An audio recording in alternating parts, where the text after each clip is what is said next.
Ever wondered why Samsung phones are a staple in K-dramas? Pick any random K-drama and the main character is either using the latest S series or one of the new Galaxy flips. And this is some masterful advertising because Korean dramas have some of the best reach in the world today. However, I traveled to Korea last month and what I realized was that the story there is entirely different. So how is it that the very dramas that can induce a shopping frenzy such as The Red Scarf from Goblin or Tourism Through Crash Landing isn't the case for Samsung phones? And secondly, how did Samsung become so common in the first place? What's up guys, this is AK and today we're diving into the realm of Korean dramas and exploring some of Samsung's marketing strategies as well as why they're not so effective, at least in Korea. What most people don't realize is that advertising in Korea works very differently from the rest of the world. In Korea, there have been strict regulations against advertising as we know it today since 1973. So, for example, you're watching this video and suddenly an ad pops up. You watch the ad and get back to the video. Or you're watching live television, which most of us don't these days, and suddenly there's a commercial break.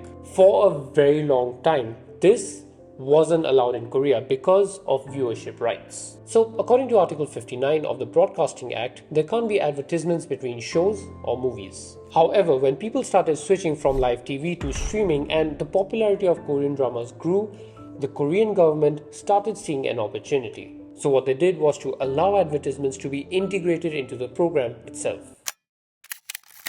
So I actually came across this research paper and I thought it was worth going into how product placements work before we dive into Samsung specifically. The aim of this experiment was to find out how product placements affects viewers and eventually entices them to get a particular product. So without getting too deep into the experiment, what they found out was that there are a few things that happens psychologically. First, when regular people like us see product placements in Korean dramas, it creates a brand awareness. Now I know brand A exists and it familiarizes us with the product. Second, context matters. The context that this product is presented in will influence how we see that brand. So if our favorite character is eating a particular candy, we would want a piece of it too. Lastly, behavior. Once that positive perception is formed, it drives our behavior to get that particular product or eat at that particular restaurant. The viewers want to feel involved and get in on some of that goodness. Now let's get back to the video. So that's a short summary of how advertising works in Korean dramas.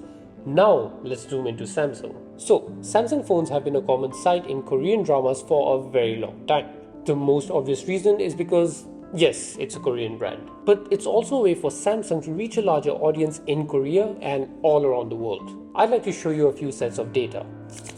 So according to Statista, the number of Samsung users outnumber the number of iPhone users in Korea. However, at the same time, younger people are leaving Samsung for iPhones. And as we've seen before, once you switch to an iPhone, it's almost impossible to switch out because Apple makes it really difficult to do so. I actually have a few videos on the topic which I'll link below the like button. So it has been seen that Apple is growing increasingly popular in Korea and there are two main reasons for that. The first reason is Samsung's declining reputation. Recently there have been scandals that the general public is not very happy about.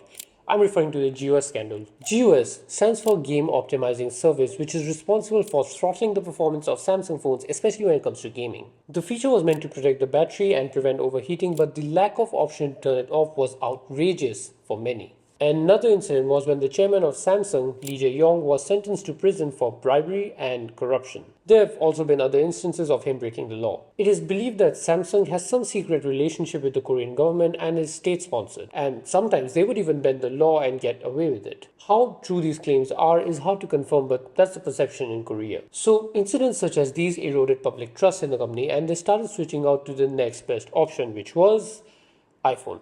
The second major reason that I came across during my research was one that I should have realized much earlier. We all know that social status is one of the most important things if you live in Korea, and people would do anything to elevate that.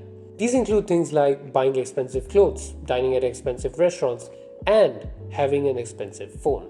So one device that aligns with these values and goals is one that advertises luxury and prestige. We all know what that device is. So yes, it's pretty clear that among the younger demographic at least, the iPhone is the more popular choice. And that's a trend we've noticed in young people all around the world. In the US, the percentage of young people who use an iPhone is significantly higher than Samsung. Same goes for Germany, however the difference is way less.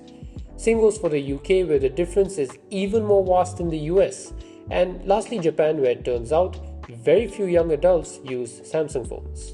But it's also important to take note that Samsung still holds the biggest market share in South Korea. That's because the older demographic in South Korea, which outnumbers the young, prefer using Samsung.